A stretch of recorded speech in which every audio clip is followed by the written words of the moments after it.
Coast to coast. The Stephen A. Smith Show starts right now.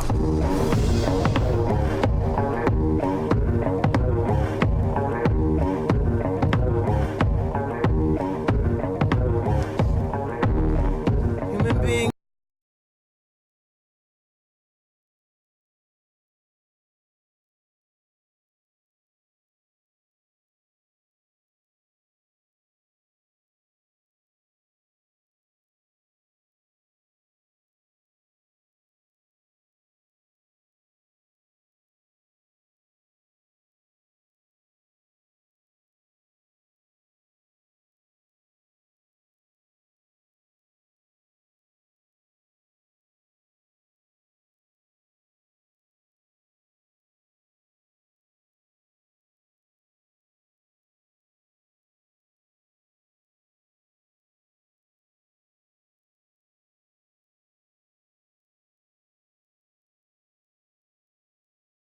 Plus ESPN Radio simulcast over the live national television airwaves of ESPN News. Number to call up as always is 888-SAY-ESPN.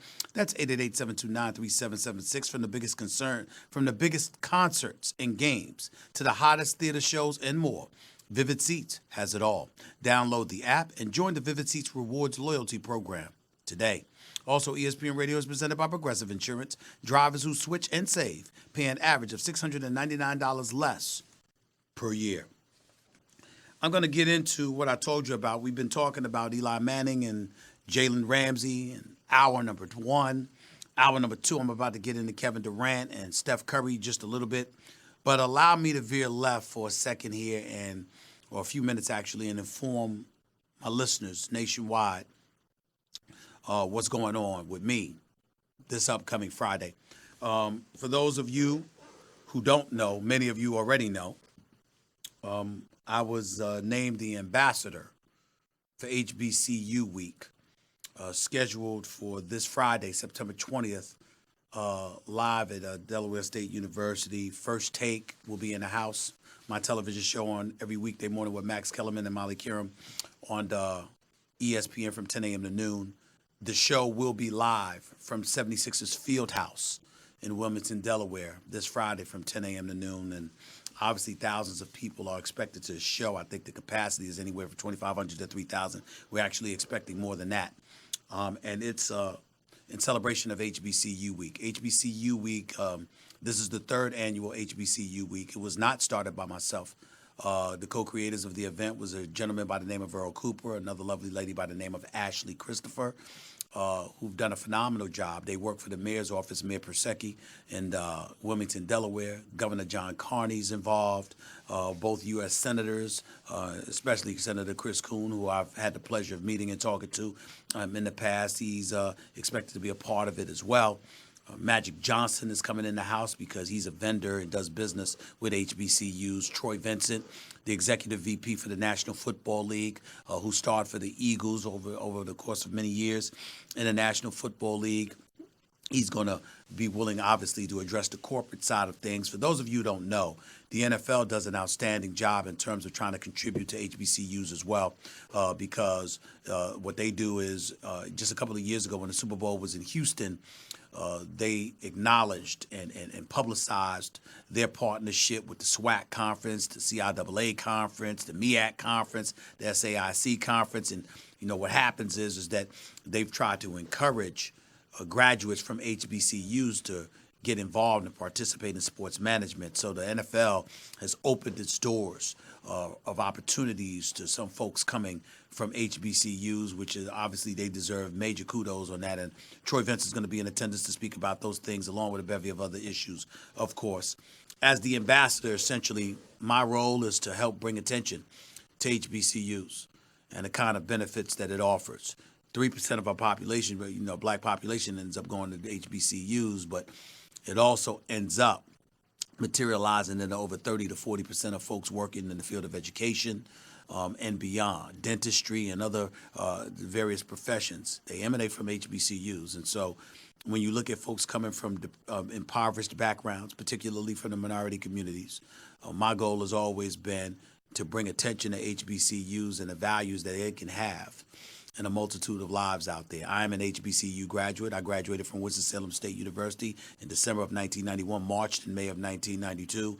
I can't say enough about what Winston-Salem State has done for me. Clarence Big House Gaines, the legendary Clarence Big House Gaines, what he meant to me as a huge father figure in my life, someone that I loved and adored tremendously. And even though others have played, I always joke about how I tried to play. And he always joked about, boy, you better do something with your life and you better give back to this university because you robbed us of a scholarship with your non-playing self, your injured knee self and all of that stuff. But he was incredibly good to me. And I always promised him that I would do what I can. I would do my part, as little as it may be, to do what I can to bring attention to HBCUs by the manner in which I conducted myself, the manner in which I achieved certain things, and the kind of attention that I helped bring to HBCUs. Is, for those of you who may not know, I dedicated about $250,000 to the university a few years back. I've been fulfilling that promise. I will continue to do so. And the more I get, the more I'll make sure to give. Make no mistake about that. But I'm also doing this not just for my alma mater, but for HBCUs across the nation. In excess of 100 of them exist. And 25 of those schools will be in attendance HBCU week for the HBCU Fair this Friday, September 20th, throughout the day at Delaware State. You're talking Norfolk State, A&T, Spelman, Morehouse, Bennett College, Winston-Salem State University. The list goes on and on. It's going to be like 25 different colleges that are going to be in attendance. If you are a senior and you have your senior in high school and you have your transcript on hand with your requisite ACT or SAT score, you could get a scholarship to an HBCU on the spot. Those things will be offered. Enrollment to HBCUs will be offered. In excess of $1 million in scholarships have been given out in the past. We're expecting that number to exceed above $2 million this go round. This is my first year being involved in it, certainly my first time as the ambassador. It's very, very important to me. I hope you all can appreciate that and be willing to assist in any way that you can. I'd also like to take a moment to give thanks to Mayor Persecki, to Governor Carney, to Earl Cooper and Ashley Christopher and all of those folks in Wilmington, Delaware. This is their thing. They created this a couple of years ago before I even knew about it. And what they've done has been nothing short of phenomenal. And I've developed somewhat of a professional friendship and relationship with Mayor Persecki, who I admire and tremendously respect. And I love the fact that his heart is in such a good place. And he, along with his staff, are committed to doing an exceptional job that they've been doing. And the governor's been involved as well. These are great, great people doing great, great things and looking out for folks that, quite frankly, they don't have to. And you can't say enough about them. You also want to take a moment to say this. I work for ESPN. I've been working for ESPN since 2003. I was gone for a couple of years, but for the vast majority of my years since 2003, I have been here with ESPN. And I cannot thank them enough for their involvement. Ladies and gentlemen, I work for First Take. I might be the star of First Take, and you got the ratings and all of that other stuff, but I'm not the boss. They're the bosses. It's their show, okay? Dave Roberts, Norby Williamson, Connor Shell, Jimmy Pitaro, can't thank them enough. Didn't have to do this. They're under no obligation whatsoever to have First Take broadcast live from that event on Friday. But they made it happen. I didn't bring Magic Johnson in. They did. He's coming for me, but make no mistake about it, they're taking care of the logistics. Same thing with Troy Vincent. Same thing with the marching bands. Same thing with the students that are coming there. Can't say enough. Roosevelt High School, Long Island, they're going to be in attendance. About 50 kids coming from there. Looking forward to that as well. And I can't say enough. I asked ESPN to air First Take live from this event this Friday. They said yes in 1 second. There was no hemming and hawing. There was no debate. There was nothing. It was an instant yes. And so it just reminds me of ESPN's commitment to HBCUs as well. And it's not the first time that they've done things for HBCUs. And as long as I'm here, I think it's fairly certain that it won't be the last. But it doesn't mean that they don't deserve tremendous thanks and kudos for it, nor does it mean that they don't deserve my gratitude. Again, I work for ESPN. I am not the boss of ESPN. I don't get to make that call. The wonderful bosses that I've had have stepped up and recognized the importance of contributing to disenfranchised and impoverished communities in terms of introducing them to HBCUs and elevating the profiles of HBCUs across this country. Historically black colleges and universities, for those of you out there who don't know what HBCU stands for. That's what it means, historically black colleges and universities. I cannot thank ESPN enough, and I just want to extend my gratitude to my employers here as well. Thank you so much. I'll do my part to make sure that it is a festive event this Friday, September 20th. I can't wait. I'm looking forward to it. I hope the rest of you as well. I'm going to try to turn it out for y'all. That's all I can say. 888-SAY-ESPN. That's 888-729-3776. You're listening live to Stephen A. ESPN Radio, ESPN News. One of the things that I wanted to get to is Kevin Durant and his stay with the Golden State Warriors. Reading from the Mercury News a little more than a week ago, Kevin Durant on joining and leaving the Warriors. I'll never be one of those guys. That was the headline. And essentially, he spoke about it. And, you know, one of the authors said Kevin Durant hates the way people are forever guessing about his psyche, which is another reason he hates the NBA. I don't think Kevin Durant hates the NBA. I think there are things that he wishes that it didn't do or wasn't about. That's one of the things. But I think overall, he's somebody that appreciates what the NBA has done for his life, his family's life, et cetera, et cetera. So I certainly wouldn't go that far, and I'm qualified to say that. I know Kevin Durant a little bit. We've had our ups and downs. I just appeared on a boardroom with him, with Jay Williams moderating, and that's going to come out soon. You can catch that on ESPN Plus. You do not want to miss that. Kevin Durant and myself sitting across from one another for a full hour, going back and forth on a plethora of issues. So I'm looking forward to everybody seeing that. But nevertheless, getting back to his points about playing in Golden State, he said, I came in there wanting to be a part of a group, wanting to be a part of a family, and definitely felt accepted, he said, but I'll never be one of those guys. I didn't get drafted there. Steph Curry, obviously drafted there. Andre Iguodala won the first finals, first championship. Klay Thompson drafted there. Draymond Green drafted there, et cetera, et cetera. Kevin Durant goes on to say, it's very rare in our lives when we envision and picture something and it comes together the perfect way you envision it. He was talking about signing with the Brooklyn Nets. The first title was the only time in my life that happened, and that summer was the most exhilarating time. Every day I woke up, I just felt so good about myself, so good about life. That was a defining moment in my life, not just my basketball life, right? As did familiarity breed contempt. Kevin Durant, the motion offense we run in Golden State, it only works to a certain point. We can totally rely on only our system for maybe the first 2 rounds. That's what he was talking about, alluding to Steve Kerr. Then the next 2 rounds, we're going to have to mix in individual play. We've got to throw teams off because they're smarter in that round of playoffs. So now I had to dive into my bag deep to create stuff on my own, off the dribble, ISOs, pick and rolls, more so than let the offense create my points for me. He said he wanted to go someplace where he'd be free to hone that sort of improvisational game throughout the regular season. And now he's off to Brooklyn. That was Kevin Durant speaking. Steph Curry, obviously, the star of the Golden State Warriors. It is his team. No one will be a bigger star for the Golden State Warriors than the one and only Steph Curry. You could bet the house on that. Here was him responding, his thoughts on Kevin Durant choosing to leave. Listen to this. K, made a decision for himself, and that's you can't argue that. If I wish we could play with K. He's an unbelievable talent, unbelievable person. We accomplished a lot together, but things have changed a little bit. So we got the battle down the road. So it should be a fun new experience on that front too.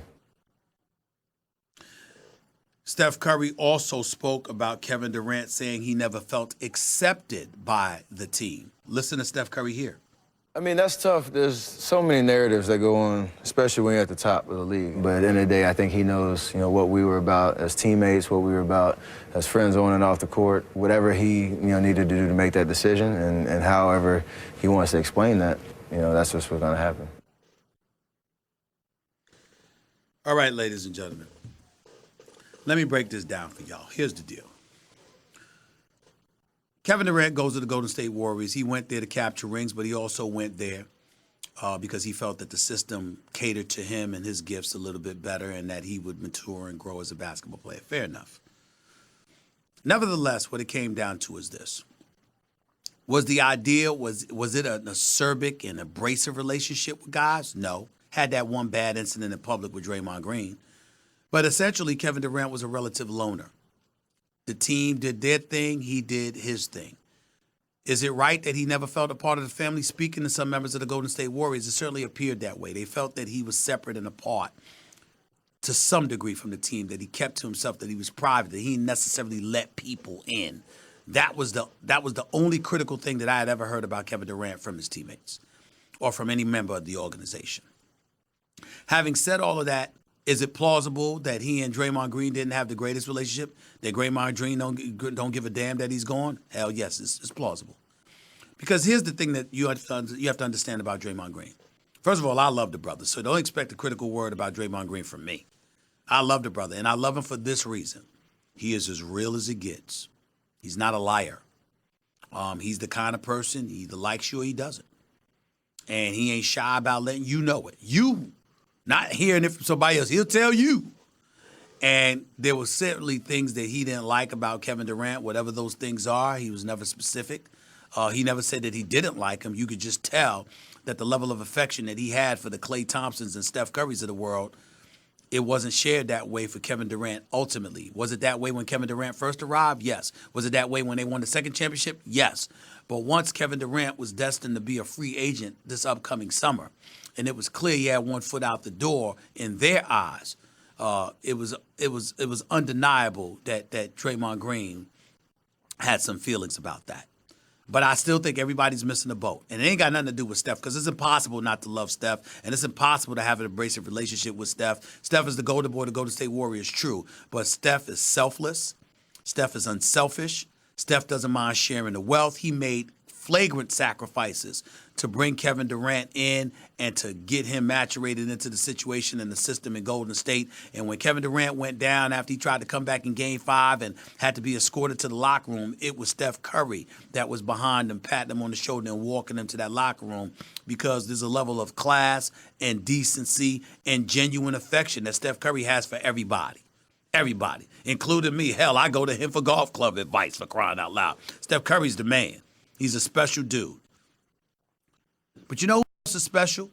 Which is why it's surprising that I have to say what I have to say. Steve Kerr.